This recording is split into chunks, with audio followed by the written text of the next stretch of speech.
ओम नमः शिवाय। नमस्कार दोस्तों, आइए सुनते हैं शिव महापुराण की आगे की कथा। इतनी कथा सुनकर नारद जी ने कहा, हे पिता, आपने शिव चरित्र का वर्णन कर मुझे अत्यंत प्रसन्नता प्रदान की है। अब आप शिव जी की अन्य कथाओं का भी विस्तार पूर्वक वर्णन कीजिए तथा उनके कैलाश पर्वत पर निवास करने का सब हाल सुनाइए। ब्रह्मा जी बोले, हे नारद, कैलाश पर्वत पर पहुंचकर शिवजी ने सती जी का स्मरण किया और वीरभद्र आदि गणों के सम्मुख सती जी की महिमा का विविध प्रकार से वर्णन किया। उन्होंने सांसारिक मनुष्यों को कामदेव की महिमा दिखाने के लिए सती जी के वियोग में शोक प्रकट करते हुए अनेक प्रकार के चरित्र दिखाए। तदुपरांत वे बहुत समय तक एक ही आसन पर बैठकर ध्यान मग्न हो गए। जब उन्होंने बहुत दिनों बाद उस समाधि का त्याग किया, उस समय उनके ललाट से कुछ पसीना पृथ्वी पर गिर पड़ा। उसके द्वारा एक परम तेजस्वी पुरुष की उत्पत्ति हुई। उस पुरुष के 4 हाथ थे। वह लाल वर्ण वाला, अपने कंठ में माला पहने तथा अत्यंत शक्तिशाली था। उत्पन्न होते ही वह बालकों के समान रोने लगा। हे नारद, उसे देखकर पृथ्वी ने अपने मन में यह विचार किया कि इस बालक का पालन पोषण मुझे करना चाहिए, क्योंकि यह परम तेजस्वी प्रतीत होता है। शिव जी की अर्धांगिनी सती जी अपना शरीर त्याग चुकी हैं, अतः अब मेरे अतिरिक्त इसका पालन करने वाला और कौन है? यह मेरे ऊपर उत्पन्न हुआ है, इसलिए मैं इसकी माता के समान हूँ और माता के समान ही मुझे इसका पालन पोषण करना चाहिए। यदि मैं स्त्री रूप धरकर इसका पालन नहीं करूँगी तो शिव जी मुझे अवश्य ही दंड देंगे। यह निश्चय कर पृथ्वी ने अपना स्वरूप स्त्रियों के समान बनाया। पृथ्वी का वह स्वरूप अत्यंत सुंदर तथा पवित्र था। उसे देखकर यह प्रतीत होता था मानो कामदेव की पत्नी रति ने दूसरा अवतार ग्रहण किया हो, अथवा भगवान विष्णु ने फिर से मोहिनी रूप धारण कर लिया हो। ऐसा सुंदर स्वरूप बनाकर पृथ्वी उस बालक के समीप जा पहुंची और उसे अपनी गोद में उठाकर तथा अपने स्तनों को उसके मुख से लगाकर दूध पिलाने लगी। वह बार बार उसे देखकर हंसती और उसका मुख चूमती थी। शिव जी ने जब पृथ्वी को इस रूप में देखा तो वे उसकी अभिलाषा जानकर मुस्कुरा पड़ी। फिर उसे संबोधित करते हुए बोले, हे पृथ्वी, तुम्हारा बड़ा भाग्य है जो हमारा पुत्र तुम्हें दिखाई दिया। तुम प्रसन्नता पूर्वक इसका पालन करो। यद्यपि यह बालक हमारे पसीने से उत्पन्न हुआ है तो भी यह तुम्हारे नाम से प्रसिद्ध होगा, अर्थात सब लोग इसे भौम कहकर पुकारेंगे। यह बालक तुम्हें अत्यंत सुख प्रदान करेगा। इस प्रकार पृथ्वी से कहकर जब शिवजी ने उस बालक की ओर देखा तो उनके हृदय का शोक कुछ घट गया। तदुपरांत पृथ्वी उस बालक को लेकर अपने घर लौट गई और प्रसन्नता पूर्वक उसका पालन पोषण करने लगी। वह भौम नामक बालक शरद काल की रात्रि के समान निरंतर वृद्धि को प्राप्त होने लगा। जब वह बड़ा हुआ तो शिव जी का पूजन करने के निमित्त मधुवन में जा पहुंचा और अत्यंत भक्ति पूर्वक शिव जी की पूजा करने लगा। उसने ग्रीष्म ऋतु में अग्नि सुलगाकर तथा शीत ऋतु में जल में बैठकर शिव जी की पूजा की। 3 करोड़ शिवलिंगों की स्थापना करके उसने श्रेष्ठ व्रत तथा नियमों द्वारा उनका पूजन किया। इस प्रकार कठिन तपस्या करने के उपरांत जब वह एक स्थान पर निश्चिंत होकर बैठा, उस समय शिवजी ने अत्यंत प्रसन्न होकर उसे अपने दर्शन प्रदान किए। हे नारद, शिवजी के दर्शन प्राप्त कर भौम ने सर्वप्रथम अत्यंत कठिन शब्दावली में रचित उनकी स्तुति की। तदुपरांत यह कहा, हे प्रभु, मैं स्वयं आपसे कुछ नहीं मांगना चाहता, अस्तु आप मेरे लिए जो भी उचित समझे वह वरदान देने की कृपा करें। यह सुनकर शिवजी अत्यंत प्रसन्न होकर बोले, हे भौम, तुम्हारी बुद्धि को धन्य है। तुम मेरी आराधना द्वारा भक्ति पद को प्राप्त कर चुके हो। अब मेरी कृपा से तुम पवित्र मंगल ग्रह के रूप में प्रसिद्ध होंगे और तुम्हारा नाम सूर्य लोक से भी ऊपर होगा। तुम्हें सब प्रकार के आनंद और प्रसन्नता की प्राप्ति होगी। इतना कहकर शिवजी अंतर्ध्यान हो गए। तब भौम भी अपने लोक को जाकर परिवार सहित आनंद करने लगा। हे नारद, शिवजी के इस पवित्र चरित्र को सुनने अथवा कहने से धन, संतान तथा सुख की प्राप्ति होती है एवं संपूर्ण प्रकार के रोग नष्ट हो जाते हैं। नारद जी ने कहा, हे पिता, शिव चरित्र को सुनकर मुझे अत्यंत आनंद प्राप्त होता है। अब आप कृपा करके वह वृतांत सुनाइए कि हिमाचल की पत्नी मेना ने शिवजी से वरदान मांगने के उपरांत क्या किया। यह सुनकर श्री ब्रह्मा जी ने भगवान सदाशिव का ध्यान धरने के उपरांत कहा, हे पुत्र, जब मैना ने शिवजी से वरदान प्राप्त किया तथा शक्ति को अपने ऊपर प्रसन्न देखा, तब वह आनंदित हो अपने घर लौट आई। सर्वप्रथम वहां पर उसने 100 पुत्रों को जन्म दिया। वे सब मेनाक तथा क्रौच आदि नाम से प्रसिद्ध हुए। उनके शरीर बहुत लंबे थे। वे सब अत्यंत बलवान, बुद्धिमान तथा गुणवान हुए। इसके पश्चात सती जी ने हिमाचल के हृदय में प्रवेश किया ताकि उसके सब मनोरथ पूर्ण हो सके। हिमाचल ने सती जी के उस तेज को शुभ घड़ी प्राप्त कर मेना में स्थित कर दिया। जिस समय से सती जी मेना के गर्भ में आई, उस समय से मेना का शरीर अत्यंत तेजस्वी हो गया।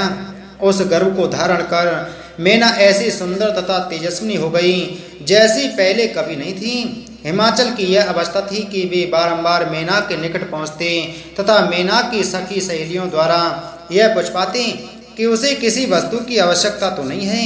मेना लज्जित होकर कोई उत्तर नहीं देती थी, परंतु वह जिस वस्तु की इच्छा करती वह स्वयं ही प्रकट हो जाया करती थी। ऐसी कोई भी वस्तु नहीं थी जिसे प्राप्त करने में मेना को कभी कोई कठिनाई हुई हो। हे नारद, मेना का गर्भ जितना अधिक बढ़ता जाता था उतना ही उसका तेज भी अधिक होता जाता था। गर्भावस्था में जिन रीतियों तथा उत्सवों को करना उचित है उन सबको हिमाचल ने बड़ी धूमधाम के साथ संपन्न किया। उन्होंने सब लोगों को इच्छा अनुसार दान दिया तथा ब्राह्मणों, देवताओं एवं अतिथियों की भली भांति पूजा की। उन्हीं दिनों में विष्णु जी तथा अन्य सब देवता शिवरानी की गर्भ स्तुति करने हेतु हिमाचल के घर गए और अपने कर्तव्य को पूरा करने के उपरांत लौट आए। जब गर्भ के 9 महीने व्यतीत हुए और 10वां मास पूरा होने लगा, उस समय आकाश तथा पृथ्वी में शुभ शकुन होने लगी। आकाश पूर्णतः निर्मल हो गया और उसका प्रकाश बढ़ गया। सभी अशुभ ग्रह लुप्त हो गए। उस समय ऋषि मुनि तथा देवता पुष्प वर्षा करने लगे एवं गंधर्व, सिद्ध, चारण, किन्नर, अप्सरा तथा विद्याधर अपनी स्त्रियों सहित नाचने गाने लगे। इस प्रकार मधुमास की शुक्ल पक्ष नवमी को मृगशिरा नक्षत्र में अर्धरात्रि के समय भगवती माँ माया ने उस अपार आनंद के बीच मेना के गर्भ से पार्वती रूप में जन्म ग्रहण किया। काल का पुराण में भी यह कथा लिखी हुई है। हे नारद, उस समय में तथा विष्णु जी सब देवताओं सहित संपूर्ण सामग्रियों को साथ लेकर हिमाचल के स्थान पर जा पहुंचे। हम सब ने अपनी अपनी बुद्धि के अनुसार शिवरानी की स्तुति एवं प्रशंसा की। उस समय अनेक प्रकार के बाजे बज रहे थे तथा पुष्प वर्षा हो रही थी। देवताओं ने उन आदि शक्ति की स्तुति करते हुए इस प्रकार कहा, हे जगदम्बे, आपकी जय हो। आप तीनों लोकों की माता तथा भगवान भूत भावन की अर्धांगिनी हैं। आप हमारी विपत्तियों का नाश करें, क्योंकि हमारे मन की कोई भी अभिलाषा आपसे छिपी नहीं है। हे आदिशक्ति, आपका तेज अपरिमित है। सृष्टि के सभी जीव आपके सेवक हैं। ब्रह्मा, विष्णु तथा शिव आपके पुत्र कहे जाते हैं तथा तीनों गुणों की उत्पत्ति आपसे ही हुई है। आप ब्रह्म स्वरूप आदि शक्ति बनकर सब जीवों में निवास करती हैं तथा सबसे भिन्न भी रहती हैं। वेदों ने आपकी महिमा का कुछ वर्णन किया है, परंतु पार नहीं पा सके हैं। नारद, सारद, शुक्र तथा सनक आदि बुद्धिमान मुनि और देवता बाचाल होने पर भी आपकी महिमा का बहुत थोड़ा ही वर्णन कर सके हैं। उपनिषद इस बात को कहते हैं कि यदि किसी मूर्ख पर भी आपकी कृपा हो जाए तो वह आपकी स्तुति करने में समर्थ हो सकता है। आप अपने भक्तों को मुक्ति प्रदान करती हैं तथा करोड़ों कलाओं को अपने वश में किए रहती हैं। आप अहंकार को नष्ट करने वाली हैं। वेद और वेदांत में आप सन्निहित हैं। हे भगवती, आपके सहस्त्रों नाम हैं जिनका वर्णन करना वाणी की सामर्थ्य से परे है। इस प्रकार बहुत स्तुति करने के उपरांत सब लोग अपने अपने घर को लौट आए। इतनी कथा सुनकर नारद जी ने कहा, हे पिता, अब मेरी यह अभिलाषा है कि भगवती महामाया के जन्म के पश्चात का वृतांत आप मुझे सुनाने की कृपा करें। उन्होंने हिमाचल के घर में रहकर जो बाल लीलाएं की उन सबको सुनाकर आप मुझे प्रसन्नता प्रदान कीजिए। देवर्षि नारद की यह प्रार्थना सुनकर ब्रह्मा जी बोले, हे पुत्र, जब भगवती माँ माया ने अवतार ग्रहण किया और सब देवता उनकी स्तुति प्रशंसा करने के उपरांत अपने अपने स्थान को लौट गए, उस समय हिमाचल ने बड़ी धूमधाम से अपनी पुत्री का जन्म महोत्सव मनाया। मैना उन्हें आदिशक्ति का अवतार पहचानकर अत्यंत प्रसन्न हुई। उस समय भगवती जगदम्बा ने भी अष्टभुजी स्वरूप धारण कर मैना को अपना दर्शन देकर कृतार्थ किया। हे नारद, उस स्वरूप का वर्णन करना अत्यंत कठिन है। वे भगवती 8 भुजाएं, 3 नेत्र एवं ज्योतिपूर्ण वस्त्र अलंकारों को धारण किए हुए थी। मैना ने जब उनको इस स्वरूप में देखा तो उनकी बहुत प्रकार से प्रशंसा करते हुए यह कहा, हे भगवती, आपने अत्यंत कृपा करके मेरे घर में अवतार लिया है। मेरी यही प्रार्थना है कि आपका यह स्वरूप मेरे हृदय में सदैव स्थित रहे। अब आप कृपा करके पुनः अपना बाल स्वरूप धारण कर मुझे सुख पहुँचाइए। हे नारद, मैना की प्रार्थना सुनकर भगवती महामाया ने उसे सांत्वना देते हुए कहा, हे मैना, मैंने इस समय यह स्वरूप केवल इसलिए धारण किया है ताकि तुम्हारे हृदय में यह विश्वास हो सके कि मैं वही देवी हूँ जिसे तुमने वरदान प्राप्त करते समय देखा था। अब तुम अपने मन में निश्चिंत हो जाओ। इतना कहकर भगवती जगदम्बा ने पुनः बाल स्वरूप धारण कर लिया और नवजात शिशु की भांति रुदन करने लगी। उस समय सब स्त्रियां मैना के समीप आ इकट्ठी हुई। कन्या का जन्म देखकर उन सबको अत्यंत प्रसन्नता हुई। हिमाचल को भी उस समय बहुत हर्ष हुआ। तदुपरांत वे पुरोहित, गुरु, ब्राह्मण तथा ऋषि मुनियों को साथ लेकर घर के भीतर पहुँचे। उस समय ऋषि मुनियों ने उस कन्या को देखकर कहा, हे पर्वतराज, तुम्हारे घर आदिशक्ति ने अवतार लिया है।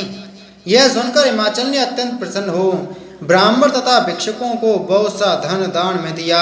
नगर की सब स्त्रियां भी उस समय अपना अपना श्रृंगार कर बधाई देने के लिए मैना के समीप आ पहुंची। हिमाचल ने रीति पूर्वक संपूर्ण संस्कारों को संपन्न किया। तदुपरांत ब्राह्मणों ने उस कन्या के नाम गिरिजा, काली आदि रखे।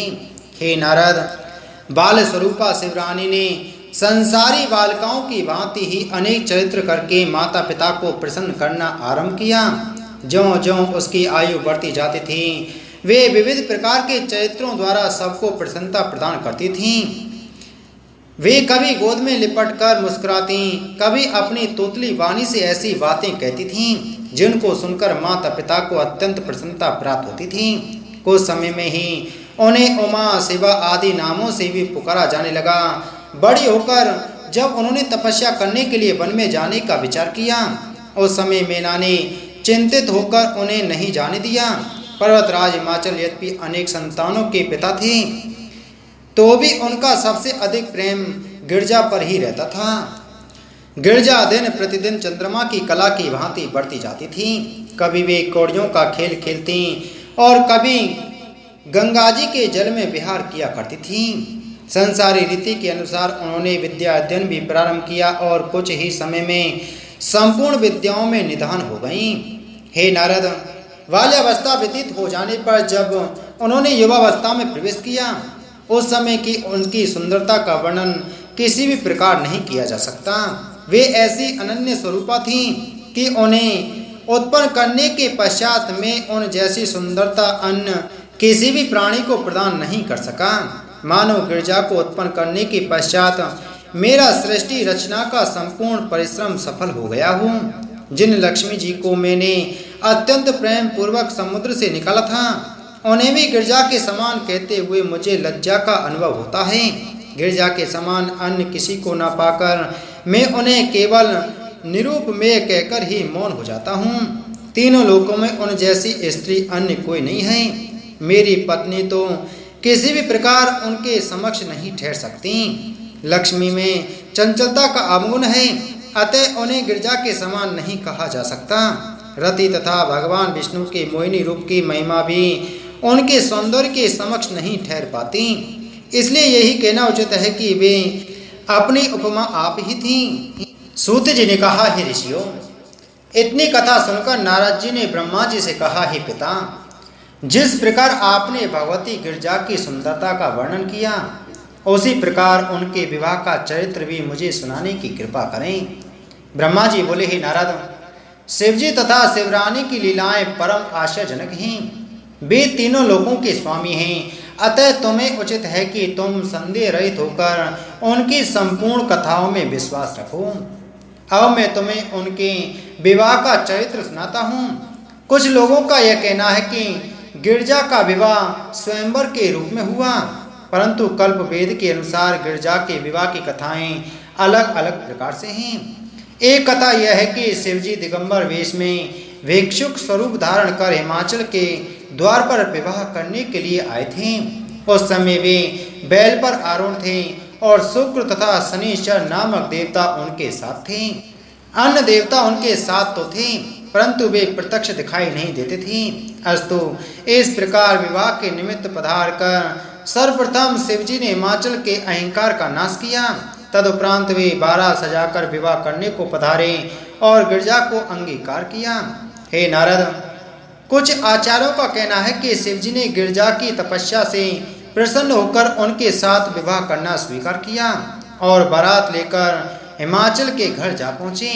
वहाँ उन्होंने अनेक प्रकार की लीलाओं के द्वारा सब लोगों को सुख पहुँचाया तथा मैना के भ्रम को नष्ट किया।